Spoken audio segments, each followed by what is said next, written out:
Hi, my name is MK Williams and I'm a published author. Today I'm bringing you the fourth installment on my series on podcasts and how you can make the most of landing a podcast after you've gotten the interview lined up. So today I'm specifically going to talk to you about what to do once a podcast is live. It's out there for people to listen to. What do you do now?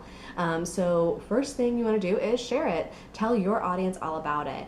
You want to obviously thank your host for taking the time to interview you, polish it, edit it, put it out there because that takes time on their end. And you want to make sure that your audience learns about it. So most likely you're going to be the one to benefit from this podcast and going out to their audience, but that podcast host can also benefit from going out to your audience. So you want to make sure that you're sharing that as well and giving a reason why your audience should listen. Maybe there's a topic they wouldn't usually hear about, so you want to kind of tease, like we talked about books, barbecue, and bourbon.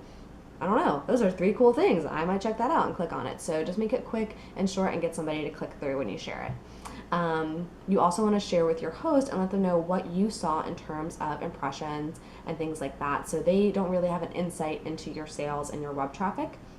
So I always like to let them know, hey, I saw so many people came to my website today. I saw so many sales. I saw higher than usual sales, just to give them that feedback, because that allows them to then say, okay, so when I have a guest on my podcast, this is the value I bring to them. And therefore, if they are going to line up sponsors, etc., they're prepared with that knowledge. It also just probably makes them feel good too, just to see that like they're helping you as well. There's nobody that I've been on a podcast with who's like, okay, whatever, I don't care. Like they always want to know if they're providing value or if they're helping as well, which is probably why they started their podcast in the first place.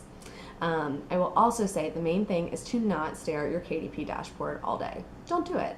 Because if you listen to podcasts, you listen to them when you get to them. Maybe they come on Monday, but you're really busy that week, so you just don't listen till Wednesday. So don't just expect that 12 o'clock a.m. that day when it airs, all of a sudden you're going to get 100,000 new visits to your website, 1 million new book sales, and all those things. Like, it takes time for people to come in and listen to those episodes and then decide to take whatever action to either find you online or make the purchase. And also, one thing I've noticed with podcasts is when I find a new podcast, I will go back and I will listen to all the back episodes that are interesting to me. So you may see obviously a huge surge right when it goes live, but then you're going to get this continual traffic that comes from it over time. So don't sit there and freak out that day one you haven't broken all the records for book sales because of your podcast appearance. You need to realize that the value you got was going out to a new audience, but that all the things that you've put in place that I mentioned before, updating your web presence, really providing value and educating the audience, that's going to bring more people into your audience that want to maybe learn from you and purchase from you, but it's not a slam dunk, one and done, like, okay, they made the purchase, we're done.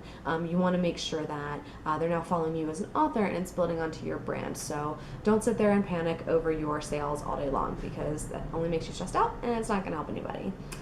So I hope that your podcast interview went really well. I'd love to hear about it. And if you've been on podcasts, please by all means comment in the leave a note in the comments below with a link of, hey, this is a podcast I was on. I used the things that you gave me here, or I tried something different that you didn't mention. You should have mentioned this. By all means, give that feedback, because other people are watching this who want to learn about their podcast interviews.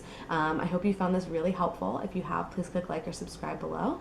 And now you can go back to writing your book.